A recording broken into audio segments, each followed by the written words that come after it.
Greetings everyone and welcome to my YouTube channel. I'm your host Captain Ryan. Today's YouTube video has got me back in the mighty Fletcher. Yes, that's right, this is my favorite ship in the game. You can tell, not only is it my key vehicle, but it's also probably the most OP destroyer in World of Warships, and I really don't see that changing anytime soon, even with all of the nerfs that destroyers have received over the last several patches. The Fletcher still remains as one of the steadfast and strong. As the battle gets underway here, it's loop, it's domination match mode, and I have decided to head to the B cap point.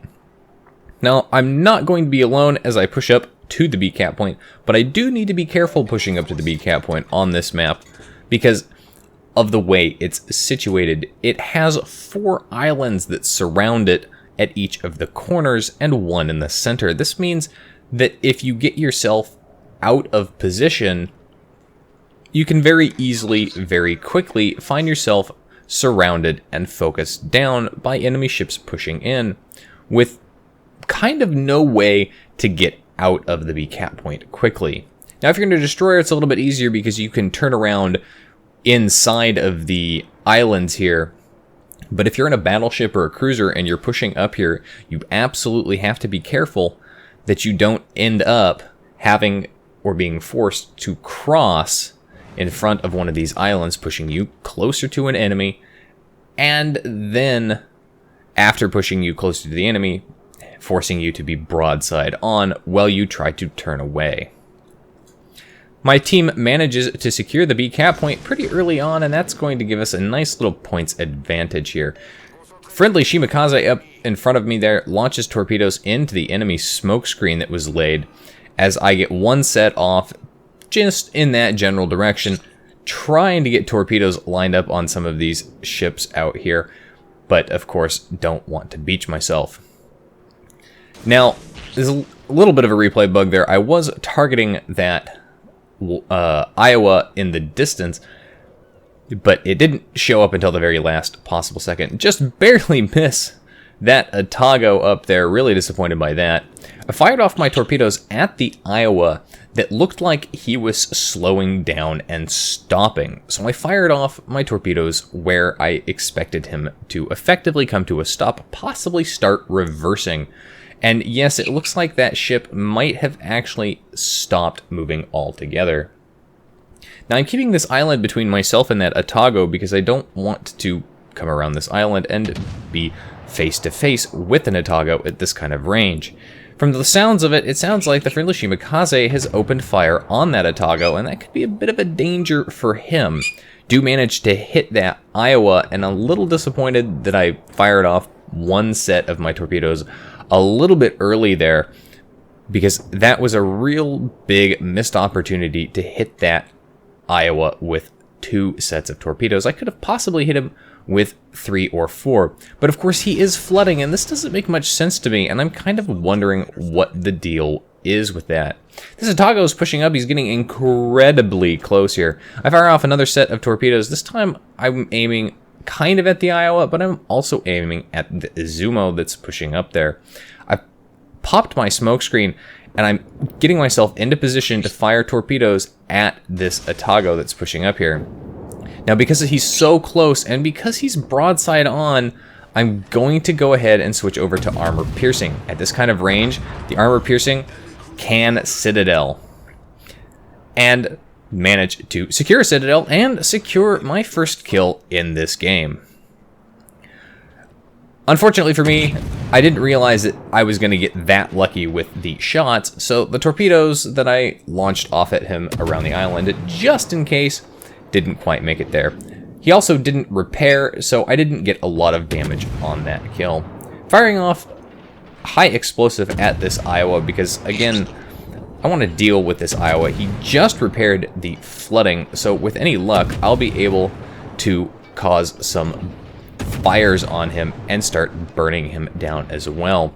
Enemy Izumo pushing up here, and I do need to be careful of him because if he decides that he wants to push in to my smokescreen or to the B cap any further, it could be a serious problem. Our teams are equal as far as ships go, but the enemy team does have a destroyer advantage.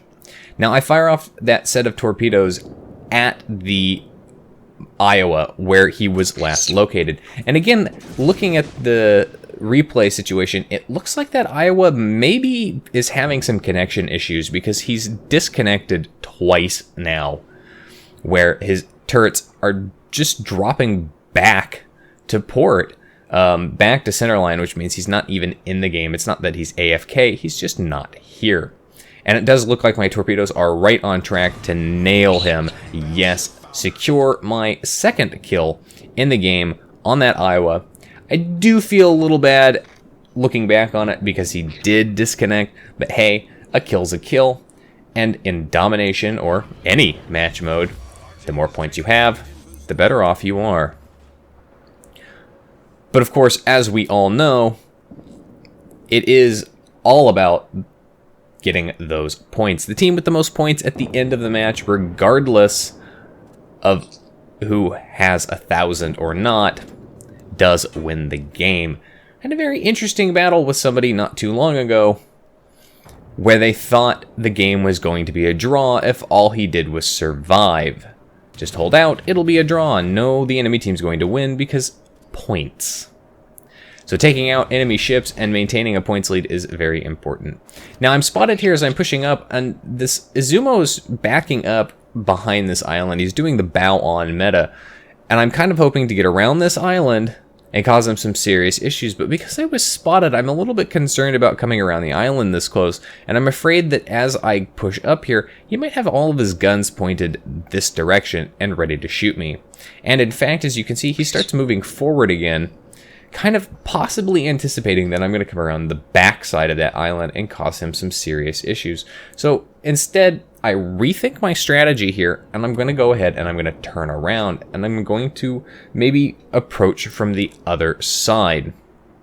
But of course, then he stops, and he's not really in a good position. He's got the headland of the island protecting him, and I'm going to have to come around that island a little more than I'd like to, a little further out of my protection, in order to get torpedoes away at him. And if he's paying any kind of attention, he'll probably have already flagged me for secondaries.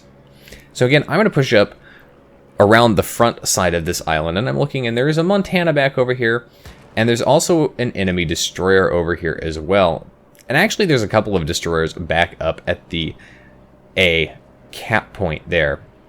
The enemy team has captured the A cap point, and that's the only cap point they have. And because it's the only cap point they have, my team is way up on points. Fire off a set of torpedoes here as I slam on my brakes and pop that smokescreen. And yes, as I suspected, that Izumo was paying attention to the probability of a destroyer right behind the island. So he does get shots off at me, and he does clip me. Doesn't do a lot of damage, which is lucky for me. I do set the Izumo on fire, and he's going to burn for just a little bit because he doesn't want to repair it. He knows there are torpedoes in the water.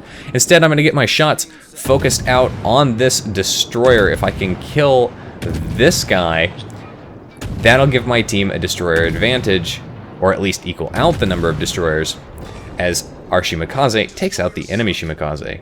Managed to kill that destroyer before drifting out of my smokescreen. Very fortunate for me. And now my team has one destroyer, and the enemy team has one destroyer. The difference is the enemy team's one destroyer way back over there, Z23, has got himself a bit of a problem because he's actually a lot lower health than me, and he's in a Z23, which means battleship armor piercing is going to do a lot more damage to him than it does to me. Yay, game mechanics. Now I'm pushing back up into my smokescreen, and I'm thinking about getting a set of torpedoes off at that Montana before he disappears from line of sight. So, hard to tell. I know the Izumo's right here, and I know he's within 4 kilometers, and there's a scout plane in front of me. So I get one set off at that Montana, right of course as the Yamato finishes him off, and I fire off the second set as I come out of the smoke screen and spot that Izumo temporarily. Now that Izumo desperately trying to back up here because he knows what's probably in the water. Unfortunately for him, big battleship doesn't change directions as quickly as he'd like, and I managed to finish him off. That's actually my 4th kill now at this point, thanks in large part to finishing off that Atago and finishing off that damage destroyer. The Z-23 on the enemy team manages to be forced out of his smoke screen by a cruiser pushing up there, and they finish him off, which is excellent for my team. There are now only 2 ships left. There's only 2 battleships left. Unfortunately for my team, the battleship that's left here on the enemy team is a Kurfürst, and he's got most of his HP left, and he's been playing it pretty smart. Not only has he been playing it pretty smart, but he's angled, and he's using that island for a pretty good amount of cover. The other enemy ship left is an Iowa, and he's chasing our Frenchie. Now as I push up here, I'm detected briefly as he disappears behind the island, and I was going to go and try and swing around this island, but I'm being detected through Hydro, which means that battleship knows full well where I am and where I'm coming from. Torpedoes are up, my speed boost is active, and I'm looking at the situation, and now we've managed to kill the Iowa. Thank you, Frenchie, for finishing him off. He's the only guy left. I might as well go for it. Yeah, I could try and stay alive. I could definitely keep that up. I could break contact, go away, but where's the fun in that?